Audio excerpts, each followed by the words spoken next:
Comment faire une mise au point manuelle? Il est fort à parier qu'aujourd'hui, si tu disposes d'un boîtier, tu utilises toujours l'autofocus, c'est-à-dire la mise au point automatique. Et c'est une bonne chose, mais laisse-moi t'expliquer pourquoi il est parfois utile et nécessaire de savoir maîtriser la mise au point manuelle si tu veux avoir vraiment des photos parfaitement nettes et qui correspondent exactement à l'intention artistique que tu souhaitais donner à la photo au moment où tu as fait ta prise de vue. Tout d'abord, qu'est-ce que c'est que la mise au point manuelle? Tu sais que quand tu disposes d'un boîtier, tu as l'autofocus automatique, c'est-à-dire qu'à chaque fois que tu appuies sur le bouton de déclenchement, il y a une mise au point qui va être effectuée. C'est le petit carré vert généralement que tu vois sur l'écran de ton boîtier et qui va verrouiller la mise au point pour que tu puisses prendre une photo nette. La mise au point manuelle, c'est ce qui va se régler avec la bague qu'il y a sur l'objectif de ton appareil photo et qui va permettre de jouer sur la mise au point, c'est-à-dire l'endroit où tu souhaites avoir la plus grande netteté sur ta photo.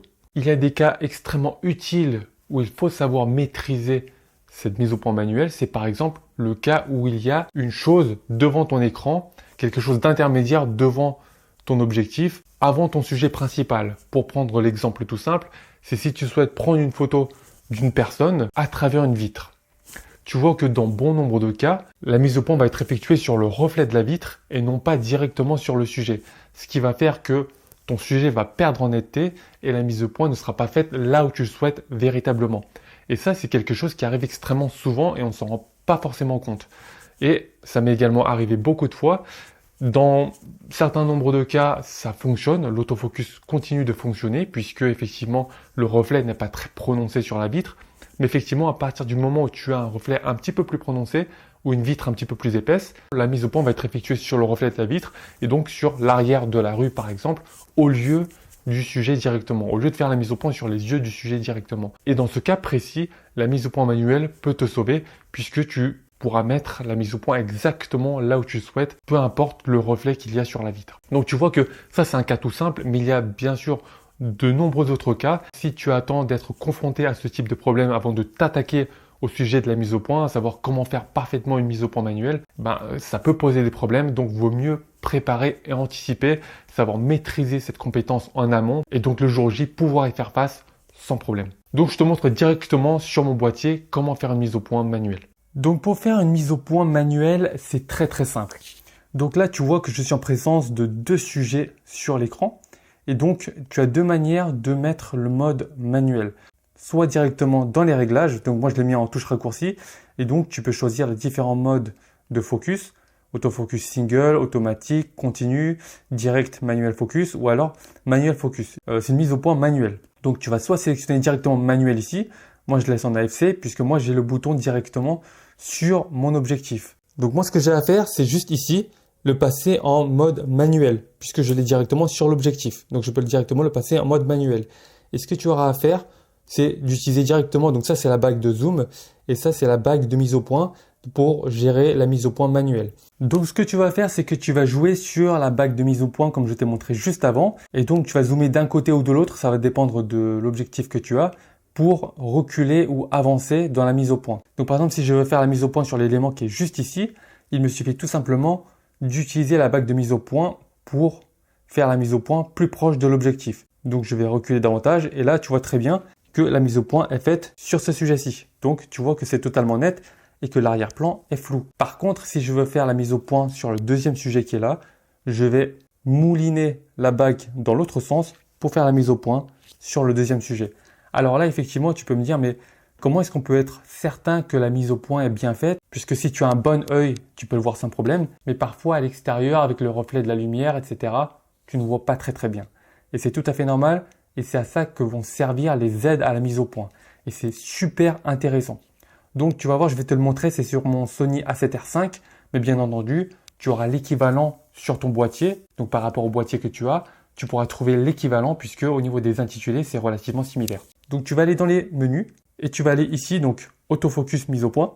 Et dans l'aide à la mise au point, tu vas aller à droite. Ce que tu peux faire déjà pour t'aider à la mise au point, c'est d'utiliser la loupe. Ici, c'est la loupe de mise au point. Donc, tu peux l'activer. Et par exemple, ce que ça va faire, c'est que ça va zoomer quand je vais commencer à toucher la bague de mise au point. Tu as bien vu que précédemment, lorsque je modifiais la mise au point, il n'y avait aucun changement sur le grossissement de l'écran. Il n'y avait aucun zoom. Là, tu vas voir que quand je vais toucher la bague de mise au point, on va tout de suite voir un zoom apparaître. Voilà, tu vois le zoom apparaître directement. Donc là, par exemple, on voit que la mise au point est bien faite sur ce sujet-ci. Et si je veux faire la mise au point sur ce sujet-là, tu vas voir que dès que je touche la bague de mise au point, tu vois qu'il y a un gros zoom.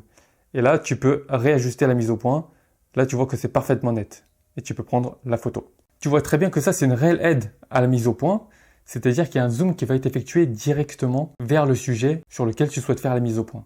Ça, c'est un gros plus. Autre gros plus que tu peux utiliser pour t'aider à une très bonne mise au point, c'est, donc ça, je vais le désactiver pour te montrer l'exemple, c'est d'utiliser l'affichage d'intensification. L'affichage d'intensification, c'est ce qu'on appelle aussi le focus picking, c'est-à-dire les petits grains que tu vas voir apparaître, des grains de couleurs différents que tu vas voir apparaître sur le sujet pour t'indiquer la bonne mise au point sur le sujet. Donc là, par exemple, tu vas l'activer. Je vais mettre un niveau moyen. Si tu mets élevé, ça veut dire que tu vas voir beaucoup de grains apparaître. Et si c'est faible, ça sera plus faible. Donc je vais laisser en moyen, ça me va très bien. Et en couleur, je vais laisser rouge. Bien entendu, tu peux utiliser d'autres couleurs. Mais pour moi, rouge, c'est ce qui se voit le mieux. Donc je vais revenir et tu vois très bien que le rouge est sur la grenouille juste ici. Ça veut dire que le focus est fait sur la grenouille. Donc tu vois, ça c'est un gros plus. Et si je veux faire la mise au point sur le sujet qui est juste derrière ici, je vais décaler la mise au point et tu vas voir du rouge apparaître. Voilà. Dès que le rouge est apparu, ça veut dire que la mise au point est faite sur le sujet en arrière. Et ça veut dire que quand tu vois le rouge apparaître, c'est que tu es certain à 100% que le focus est fait dessus. Pour exemple, je vais prendre une photo sur la grenouille. Je prends la photo et tu vas voir sur les deux images que le focus est parfaitement réalisé. Donc voilà comment faire un focus manuel. Bien entendu, avec de la pratique, tu vas gagner en rapidité et en efficacité. Au début, tu vas chercher à chaque fois à faire la mise au point.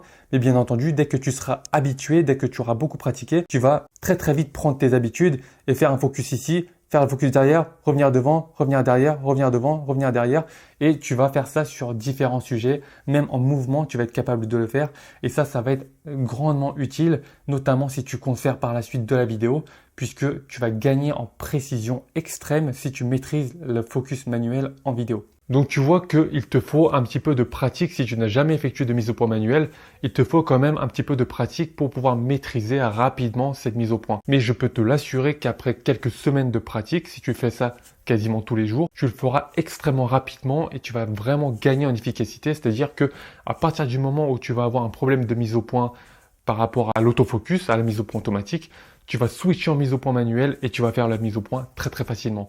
Et il m'est également arrivé dans bon nombre de cas de préférer la mise au point par rapport à la mise au point automatique, de dire tiens je préfère faire là la mise au point, tac je fais la mise au point manuelle, je prends la photo. Il n'y a aucun problème par rapport à ça.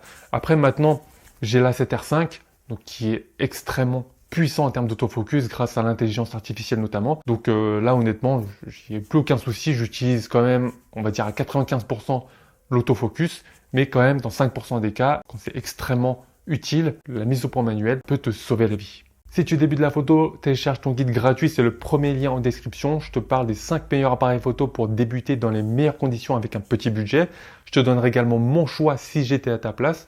À la fin de ce guide, tu auras un petit cours sur le triangle d'exposition pour te permettre de maîtriser ouverture, vitesse, ISO et débuter la photo dans les règles de l'art.